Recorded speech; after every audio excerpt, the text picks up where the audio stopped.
Everyone, कैसे हो आप सब। स्वागत है आपका अपने चैनल टीचिंग विद पानी में।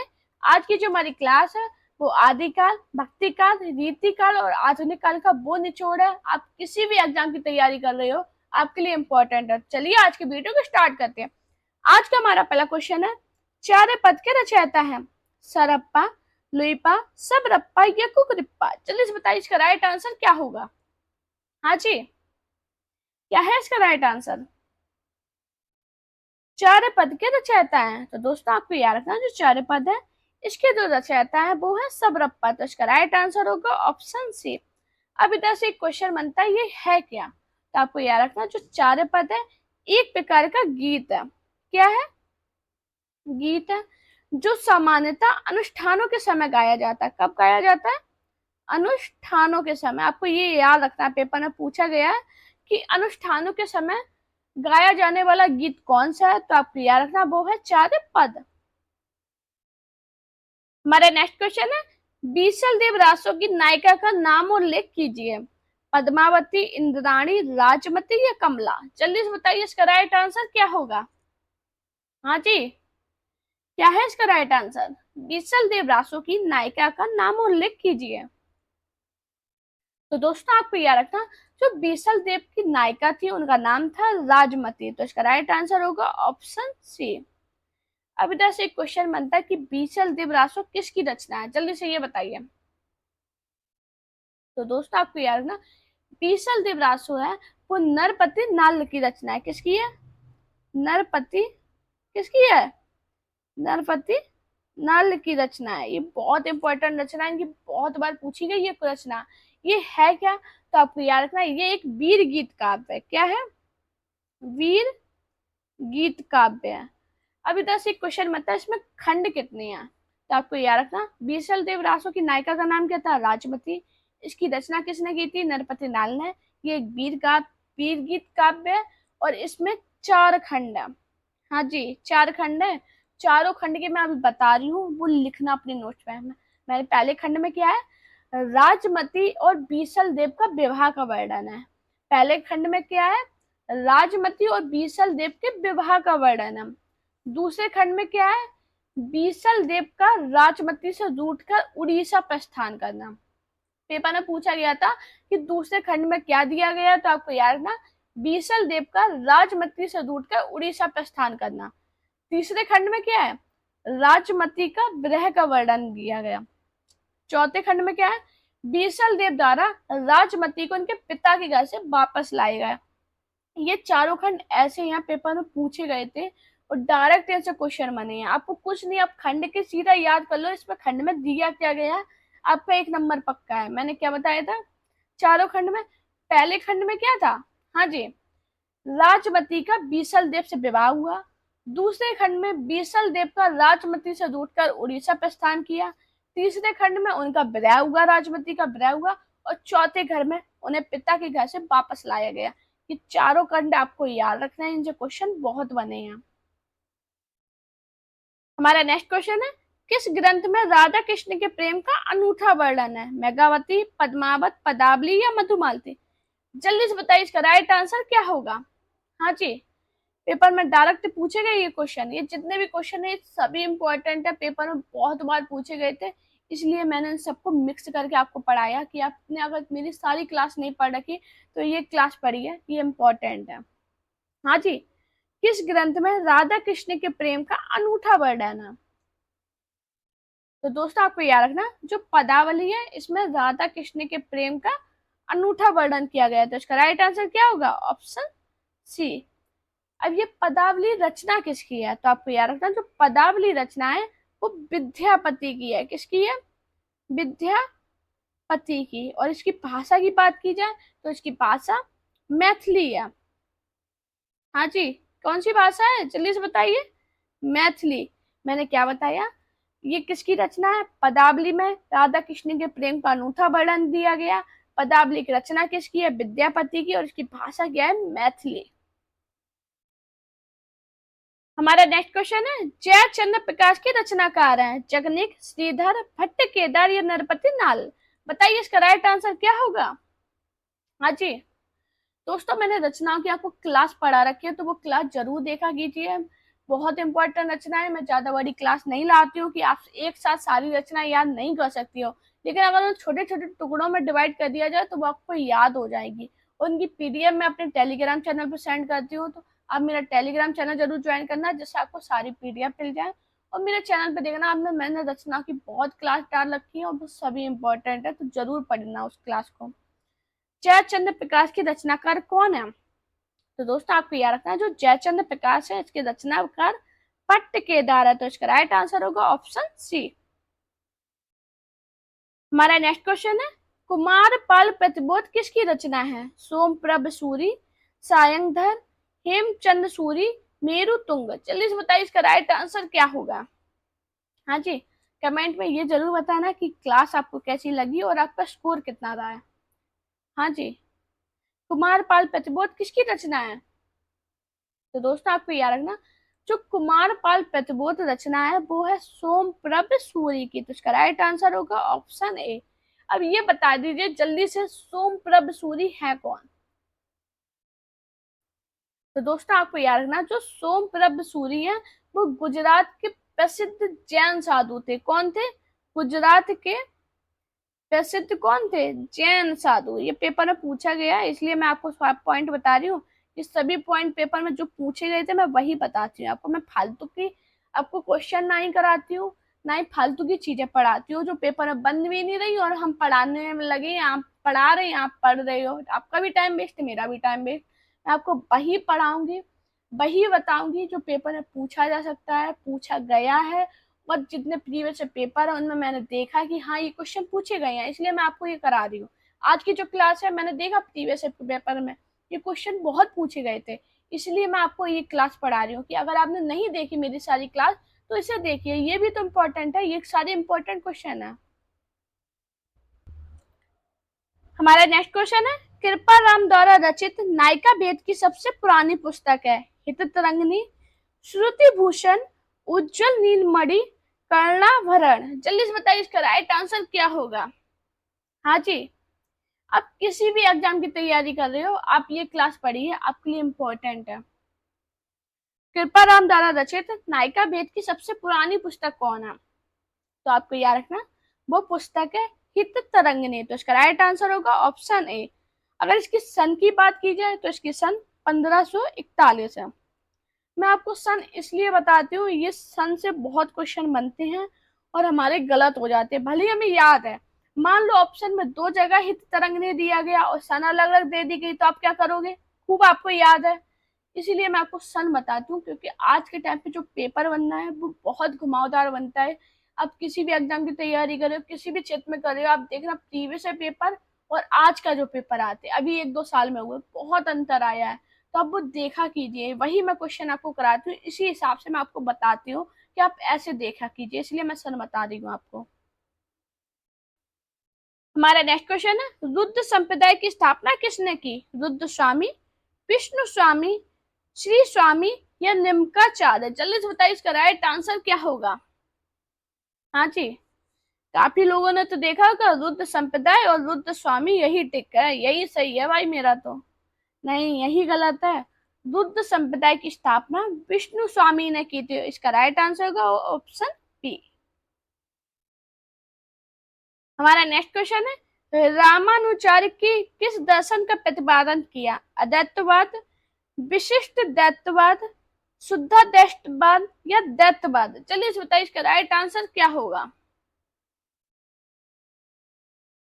हाँ जी, क्या होगा इसका राइट आंसर? तो दोस्तों आपको याद है ना, रामानुजाचार्य ने किस दर्शन का प्रतिपादन किया था? उसका राइट आंसर है विशिष्ट द्वैतवाद, इसका राइट आंसर होगा ऑप्शन बी।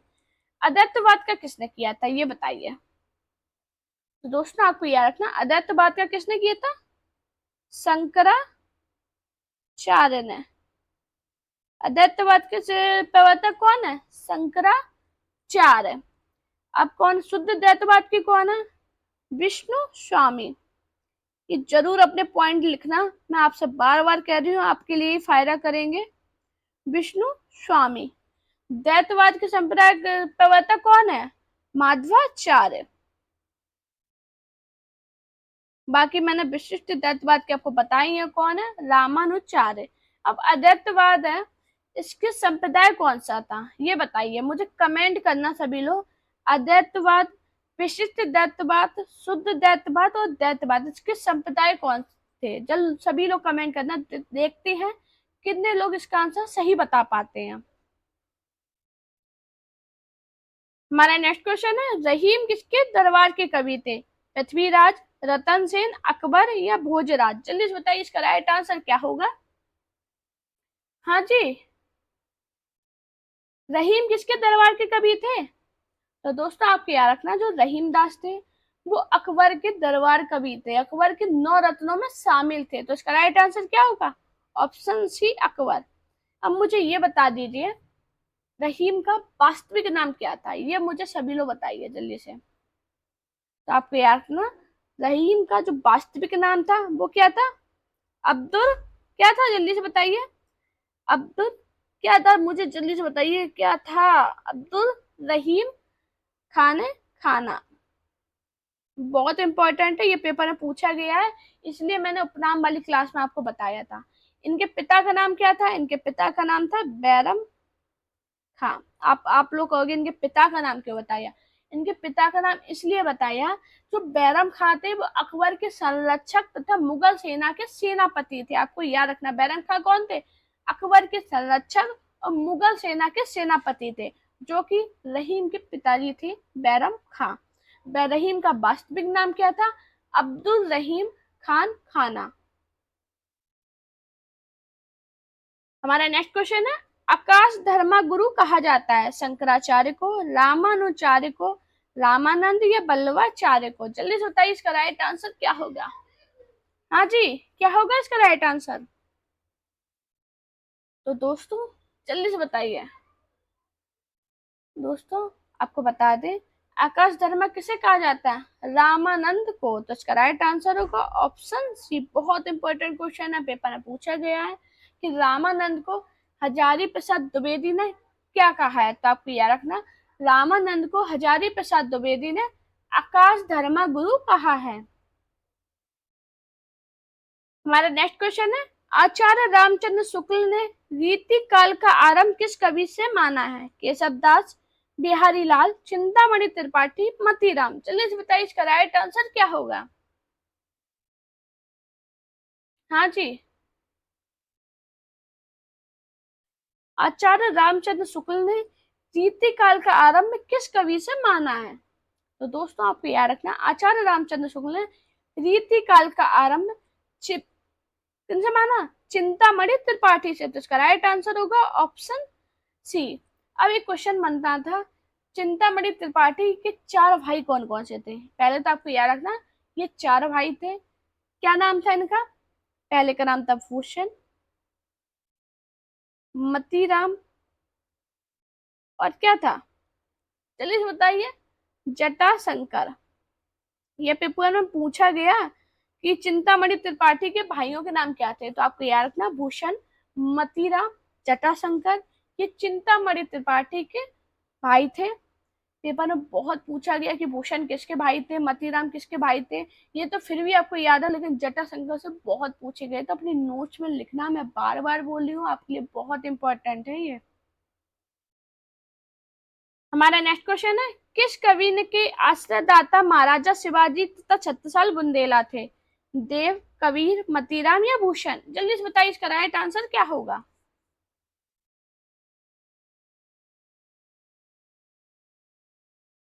तो दोस्तों आपको याद रखना कौन थे, इसका राइट आंसर होगा ऑप्शन डी, भूषण।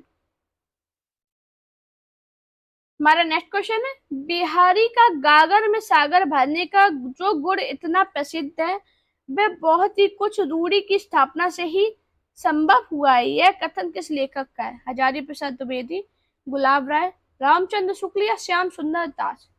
ये इतना इंपॉर्टेंट कथन है, जाने कितने एग्जाम में पूछा गया। तो जल्दी बताइए इसका राइट आंसर क्या होगा। बिहारी का गागर में सागर भरने का जो गुण इतना प्रसिद्ध है, वह बहुत कुछ रूढ़ी की स्थापना से ही संभव हुआ है, यह कथन किस लेखक का है। तो दोस्तों आपको याद रखना ये जो कथन है वो है आचार्य रामचंद्र शुक्ल का, तो इसका राइट आंसर होगा ऑप्शन सी। हमारा नेक्स्ट क्वेश्चन है रस बत्न कवि बत्न जो रस जयो अखरान के ऊपर है छलके उक्त पंक्ति किस कवि द्वारा रचित है? केशवदास, मतीराम, कुलपति मिश्र या चिंतामणि? जल्दी से बताइए इसका राइट आंसर क्या होगा। हाँ जी, एनर्जी बची है कि नहीं बची है, कैसी लग रही है क्लास? तो दोस्तों आपको याद रखना इसका जो राइट आंसर है वो है ऑप्शन डी, चिंतामणि। हमारा नेक्स्ट क्वेश्चन है बृहवारिश रीति काव्य धारा की किस कवि की कृति है? ठाकुर, द्विजदेव, बोधा, आलम? जल्दी से बताइए इसका राइट आंसर क्या होगा।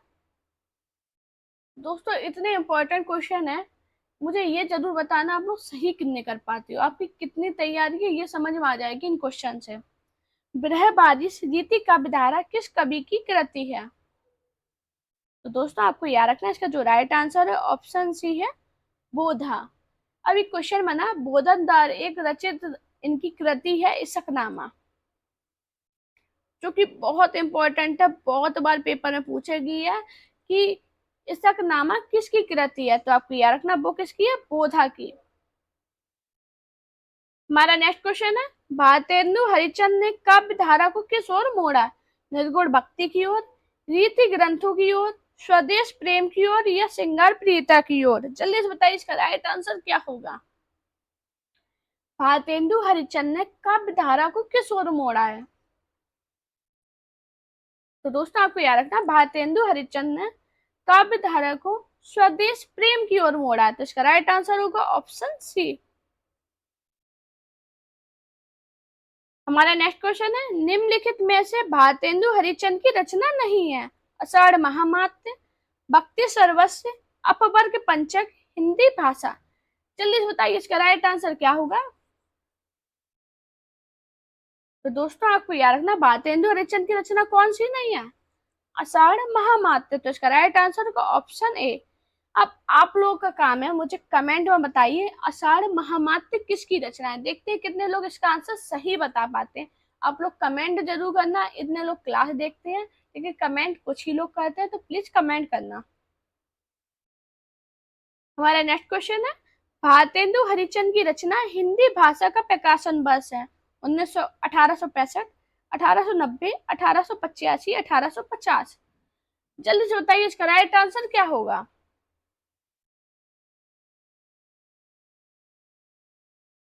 तो दोस्तों आपको याद रखना इसका राइट आंसर है वो है 1890 इसका।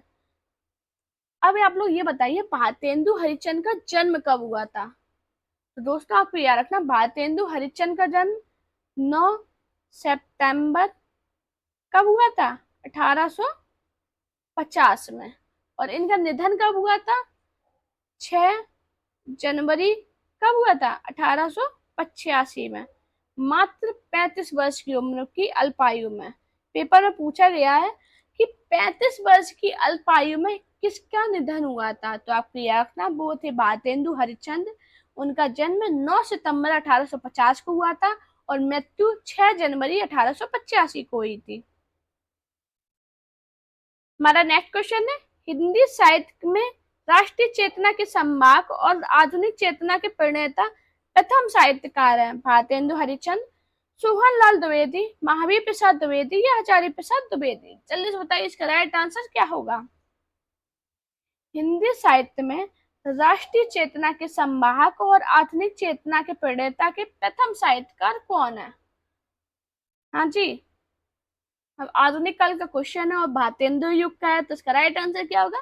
Bharatendu Harichand, option A. हमारा नेक्स्ट क्वेश्चन है निम्नलिखित कृतियों में से कौन सी कृति भारतेंदु हरिचंद द्वारा रचित नहीं है? पायस पयोनिधि, बरसा विनोद, गीत गोविंदानंद, वेणु गीत? जल्दी से बताइए इसका राइट आंसर क्या होगा। निम्नलिखित कृतियों में कौन सी कृति भारतेंदु हरिचंद द्वारा रचित नहीं है? तो इसका राइट आंसर है वो है पायस पयोनिधि। अब मुझे ये भी बताना पायस पयोनिधि किसकी रचना है। ये आज आपके लिए सब मैंने काम दिया है, आप लोगों को कमेंट करने हैं कि ये इसका आंसर है।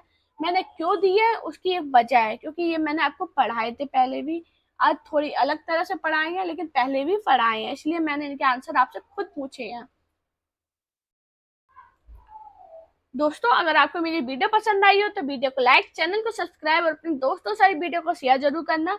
साथ में मेरा टेलीग्राम अकाउंट टीचिंग विद वानी और इंस्टाग्राम अकाउंट वानी शर्मा ऑफिशियल पे मुझे फॉलो कीजिए। अपना प्यार और सपोर्ट चैनल पर इसी प्रकार बनाए रखिए। Thank you guys watching this video.